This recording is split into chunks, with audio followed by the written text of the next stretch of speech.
teaching and learning training is also organising teaching and learning takeover day, so please, thank you very much.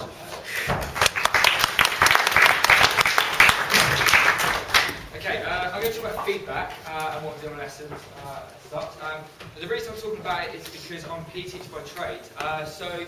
In lessons, for me, practical lessons is really easy. Teach students a skill, they then go off and practice that skill and so on, and at that time we can go around, or other students can give that feedback, and instantly they can act on it, which is absolutely fantastic.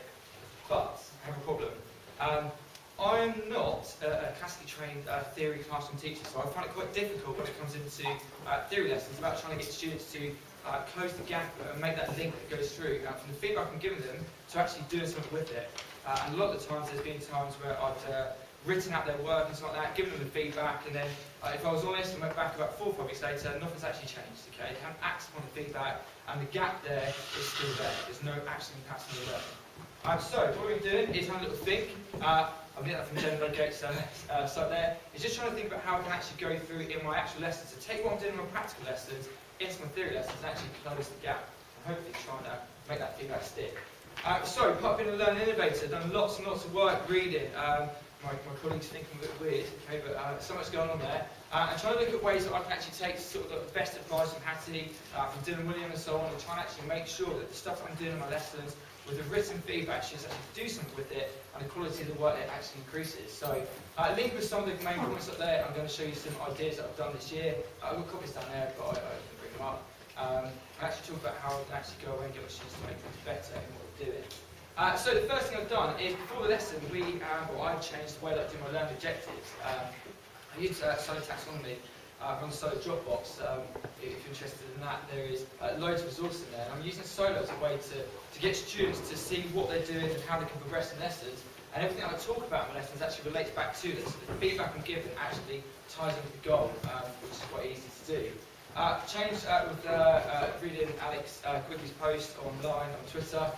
Changed my feedback policy to a marking policy. I'm no longer saying I'm going to mark students' work. I'm going to give feedback for it, and the students are actually actively looking for that feedback when I give the work back to them. So again, it's just changing that sort of aspect of the way I'm delivering my lessons.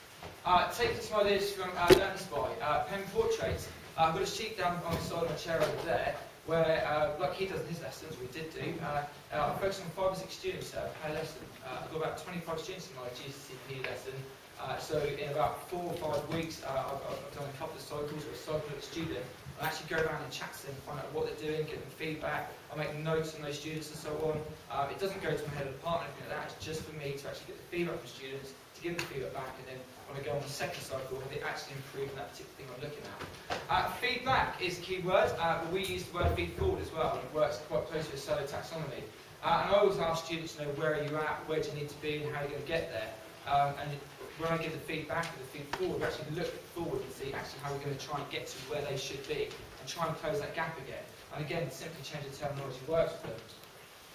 When I'm actually doing stuff with their marking, taking stuff from Tom Sherrington, focus while I'm marking the stuff in my lessons. I may set an activity or a piece of homework where there's about 4 or 5 questions, but one of them is a really creatively or well thought out question, which actually hits the learning objective of that lesson.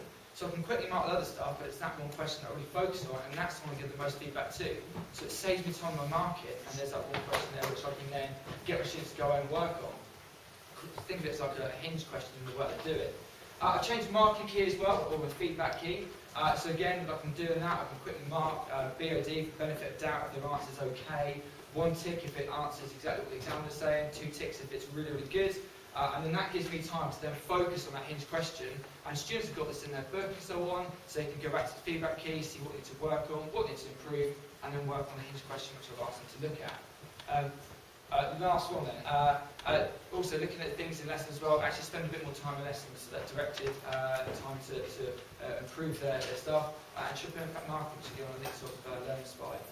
So actually I mark it, they act on it, and I mark it again. Is that better? Fantastic.